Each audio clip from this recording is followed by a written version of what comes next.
Hello there from TV land. I'm sitting on something very uncomfortable. Yeah, not something you want to sit on. How's it going out there? Just wanted to stop in, share some love, share some happiness, share some me. Today was a good day. It was Christmas.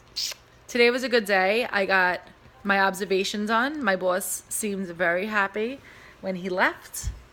And I'm very happy that it's over with before the holidays so we could have a restful break and not have to worry about anything but the next observation, which is just right around the corner.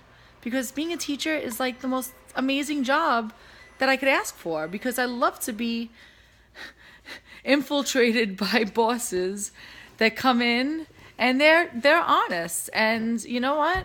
If they see what they like and they like what they see, nothing could go wrong. And you know what? As teachers, we do everything we can to keep above and beyond, but sometimes people scope it in the wrong way. Hence the reason why people get developings and ineffectives, which ineffective is like telling a kid that they're less than nothing. I hate giving ones on the report card because I know that my kids try, and although they're not meeting the standards according to the Common Core standards, we're not dealing with general ed students, we're dealing with special needs students, and we have to understand that not everyone learns at the same rate, and just because they're not learning at the same rate as their same age peers doesn't mean that they're not smart, and doesn't mean that they don't deserve 2s, 3s, and 4s. All right? I hate giving ones out, and I feel like I almost have to convince the parents that it's really not me. It's not me giving your kid a 1. That's what your kid is thought of in the real world, the Common Core world, because Common Core is such a bullshit, lame excuse for students who try hard and they deserve 2s and 3s and 4s, but they get 1s, which in the real world is a 0. I'm sorry. And that's not cool. That's not cool. That's not what we want to have our kids believe, that they're 0s.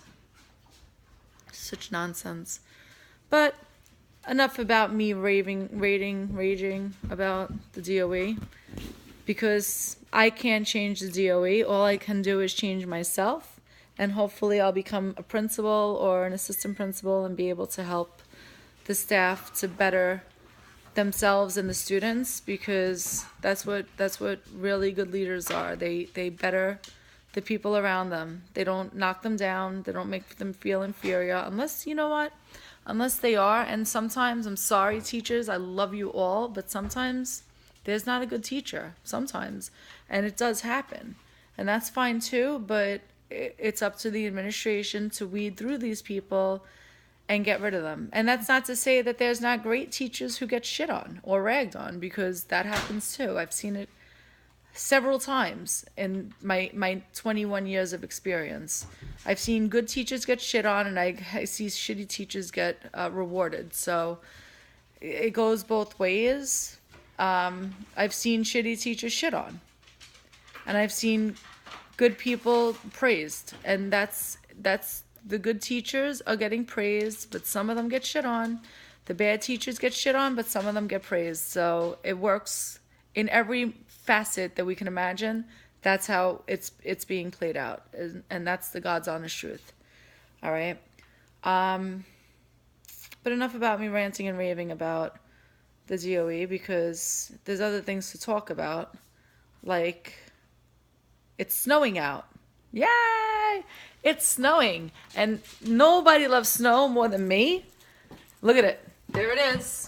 Lots of snow. Who's excited about the snow?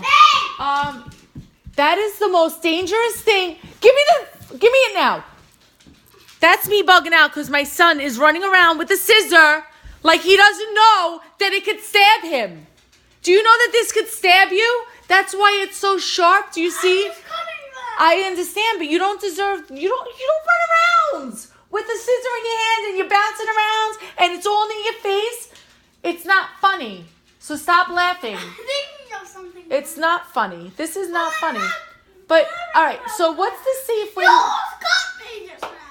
I almost cut him. I tapped him with the top like this. No, you cut me. You tapped me with that. First of all, I'm holding it in my hands. Did I tap him with anything? No. Yes. No. I tapped you like this.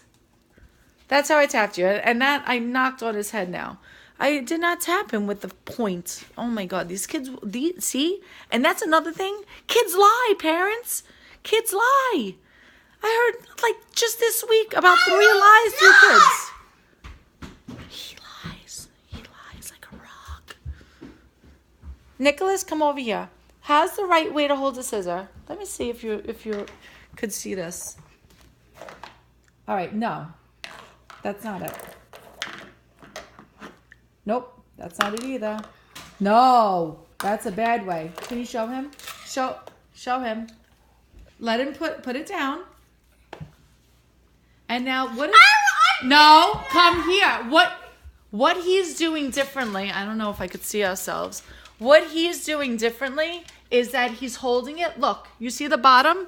You see the bottom? Is there a point there? When you were holding it like this. You were holding it like that with the whole point sticking out the bottom. Why is that dangerous? Look, I could stab myself by accident like that. Look, I trip, I fall, and it goes inside my body. If I'm holding it like this, and I trip and fall, it might still go through your body, but maybe if you hold it strong enough, yeah, it will still stab you. But this is the way you hold them, okay? To be safe. You never, ever, ever hold it like this, like this, like this. Never. Not like this, because it's very sharp. And believe it or not, if you fall, you could poke your eye out or you could stab yourself by accident.